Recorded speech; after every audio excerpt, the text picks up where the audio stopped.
സംസ്ഥാനത്ത് കൊടും ചൂട് കുറയുന്നതായി കേന്ദ്ര കാലാവസ്ഥാ വകുപ്പ്. ഉഷ്ണതരംഗ മുന്നറിയിപ്പുകൾ പിൻവലിച്ചു. അതേസമയം ഇടുക്കി, വയനാട് ഒഴികെയുള്ള ജില്ലകളിൽ തിങ്കളാഴ്ച വരെ താപനില മുന്നറിയിപ്പ് തുടരും.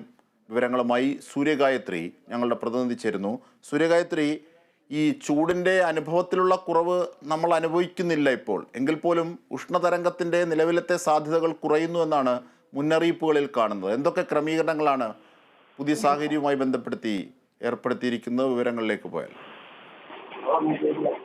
അജിംഷാദ്, മെയ് 7 വരെ 12 ജില്ലകളിൽ യെല്ലോ മുന്നറിയിപ്പ് നൽകിയിരിക്കുകയാണ് കേന്ദ്ര കാലാവസ്ഥാ വകുപ്പ്. ഇടുക്കി, വയനാട്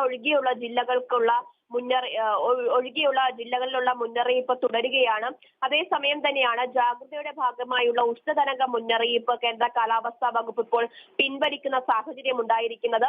സംസ്ഥാനത്തെ പൊതുവെയുള്ള താപനില കുറയുന്നതായിട്ടാണ് കാലാവസ്ഥാ വകുപ്പ് പറയുന്നത്. കഴിഞ്ഞ ദിവസങ്ങളിൽ ഉയർന്ന ചൂട് രേഖപ്പെടുത്തിയ പാലക്കാട് ജില്ലയിലൊക്കെ തന്നെ താപനില 40°C വരെ രേഖപ്പെടുത്തിയേക്കാമെന്നും അതോടൊപ്പം തന്നെ മുന്നറിയിപ്പിൽ പറയുന്നുണ്ട്. കൂടാതെ തന്നെ വരും ദിവസങ്ങളിൽ ഈ ചൂടിന് ആശ്വാസമായി സംസ്ഥാനത്ത് പരക്കെ മഴയ്ക്ക് സാധ്യതയുണ്ടെന്നും കാലാവസ്ഥാ വകുപ്പ് പറയുന്നു. മെയ് 7 വരെ കേരളത്തിൽ ഒറ്റപ്പെട്ട ഇടങ്ങളിൽ ഇടിമിന്നലോട് കൂടിയ മഴയ്ക്ക് സാധ്യതയുണ്ടെന്നാണ് പ്രവചനത്തിൽ പറയുന്നത്.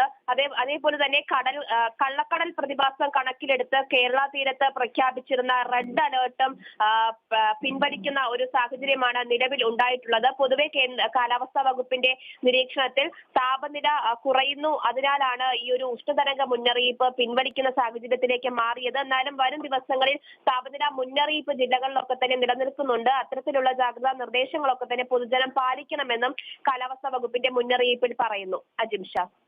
ശരി സൂര്യഗായത്രി.